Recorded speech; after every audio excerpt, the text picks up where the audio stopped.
Bonjour à la communauté des gars qui vivent à la ville.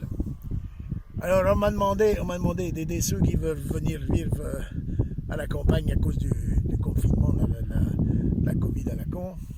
Et alors il y en a qui veulent se barrer de la ville, ça je comprends, c'est normal, on vit mieux à la campagne qu'à la ville. Mais c'est pas le tout de venir habiter ici, parce qu'il y a quand même des obligations. Ah ben il y a des obligations, hein. Parce que forcément vous, à la ville, vous avez un 2 pièces, vous vendez votre 2 pièces, avec votre 2 pièces que vous avez vendu, vous achetez une maison avec un terrain ici. Bah tiens, forcément c'est plus agréable. Mais il y a quand même des obligations. Parce qu'un terrain, ça s'entretient. Alors la première chose qu'on voit et qu'on fait quand on arrive justement à la campagne dans le bocage, eh ben autour de son terrain, on met une clôture. Et alors là mon gars, on voit des parigots qui s'arrivent ici à la campagne et qui nous font des clôtures avec du parpaing, du ciment ou du PVC. C'est pas fait pour ça ici. Ici, c'est le bois. Faut que ça aille avec le paysage. Aller faire une clôture en bois. Et puis alors d'abord, premièrement, c'est moins compliqué à faire que le ciment et le plastique, là. Et il y a des méthodes simples. Alors, je vais vous expliquer comment on fait une bonne clôture en bois traditionnel de chez nous. Bon, alors la première chose, comme vous pouvez voir ici, hein, les poteaux, ils sont à 3 mètres les uns des autres. Alors, pour continuer la clôture, il faut mettre un autre poteau, il faut faire un autre poteau à 3 mètres. À 3 mètres d'ici. Alors 3 mètres, c'est 3 mètres, c'est 3 pas d'un mètre. Donc vous trouvez 1 mètre de pas et vous faites 3 pas. C'est tout con. Hein. Alors 1, 2 et 3, là vous êtes à la bonne place. Alors là, à la bonne place. Alors, la deuxième chose qu'il faut faire, et ça c'est important, faut faire un trou.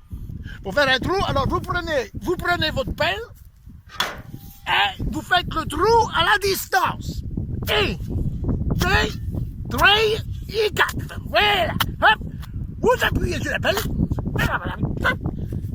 Vous levez et vous sortez la motte. Ça, c'est la chose qui n'est pas la plus difficile à faire. Hein? C'est même assez simple. Alors, après, c'est tout bête. C'est tout bête. Vous cherchez une bouture de poteau. Eh oui, forcément, vous le parigot, vous savez pas ce que c'est qu'une bouture de poteau. Eh bien, c'est simple. C'est simple. Hein?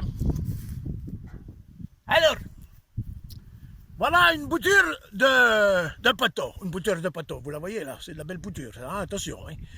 Alors, il faut prendre de la qualité dans la bouture. Hein?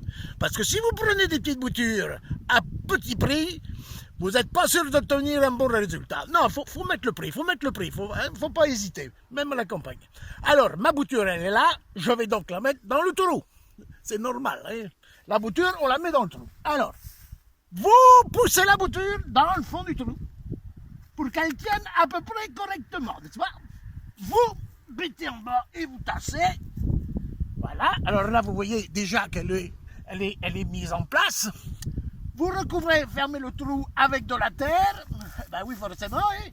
Voilà, vous tassez bien la terre pour que la bouture, elle prenne bien au niveau des racines. Voilà, elle est un petit peu ici. Et là, voilà, ça comme ça, c'est bien. Et pour clôturer le tout, ça c'est important, hein. C'est très important, il faut arroser abondamment. Et oui, forcément, il faut que les racines les prennent. Hein. Alors, vous arrosez votre bouture de poteau une fois, 2 fois. Et comme on est à la campagne, on ne part pas sur 2 pattes, on en faut 3. Allez hop, une 3e fois. Et alors là, votre bouture, elle est en place. Alors, attention, ça c'est important. Hein. Il faut arroser régulièrement tout au long de la croissance de la bouture. Si vous faites ça bien, si vous êtes sérieux, vous obtiendrez au bout, on peut dire, de 3 années, un poteau d'1,50 m. Et alors là, votre clôture, eh ben, elle sera terminée, il n'y aura plus qu'à mettre les planches de travers. Voilà, ça c'est un bon conseil. Mais ce qui est important, c'est que c'est pas le tout de venir de Paris chez nous pour vous installer, ça on veut bien. On n'a rien contre, ça fait marcher l'économie. Mais pour le campagne, on ne peut pas faire n'importe quoi. Donc, respectez l'environnement, c'est important. Et puis je vous dis un de ces jours pour d'autres conseils culturels. Salut.